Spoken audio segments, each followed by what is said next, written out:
Wild is the wind.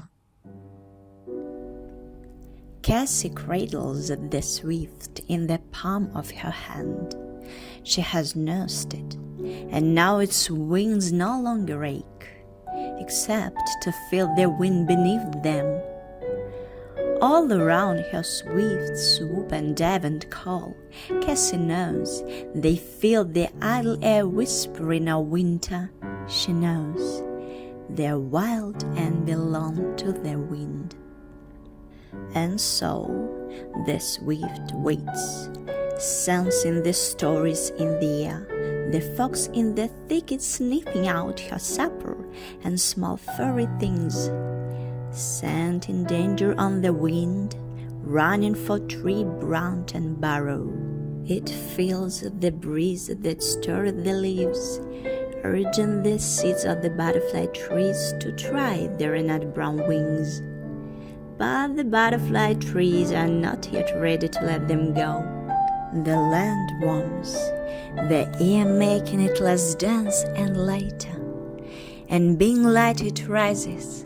Cooler air above the ocean rushes in, and the wind awakes. The seeds break free. Spiders waft skyward on threads of silk. The tiny bird rises from Cassie's hands and, like a drop of water thrown into a river, disappears into the fleet wind flock. The swifts know the path through the pathless sky. They sense each twist and upward lift. To them this is not new. The wind is an ancient power, older even than the air, and their kind go back to the time of the dinosaurs. This pale, revolving envelope of air, actual thing, is their home, but it also turns our turbines to make our cities bright in the dark. It has filled centuries of sails with the winds of trade and adventure. The swifts have seen it all.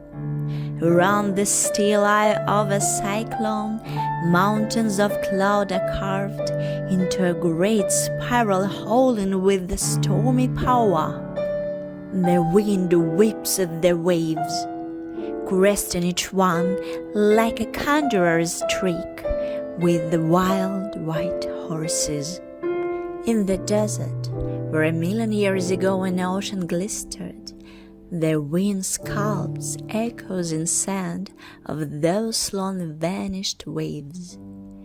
For the wind is the cecil shaper of the earth. It will labor for 1,000 years, grinding and blowing in bedrock to make perfect streamland shapes. They poke from the ground like the fins of giant stonefish. There are caves the wind has made, like mouths in the rock. Sometimes the air flows in, sometimes out, as if the rock itself were breathing. But sometimes the wind makes something on a grand scale. For 2,000,000 years it has carried desert dust and particles ground by glaciers to make a great plateau of rich yellow earth. Above it, the swifts are near their journey's end.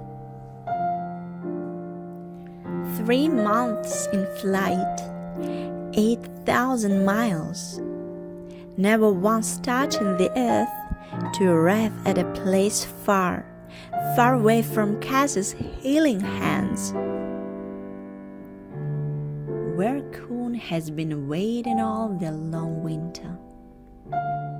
He jumped for joy. He knows whatever the swifts are, summer fellows.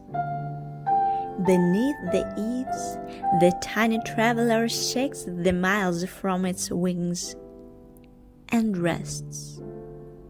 and waits for its young to hatch. Briefly helpless, they quickly grow strong and fat. They hear the call of the wild wind. They already know the paths through the pathless sky. And when the time comes, they gather with the flock, sensing the shift in the tuning air. They have promised the summer to elsewhere, but they have deserts to cross, and seas to span, and wild winds to ride, and the summer to carry to Cassie.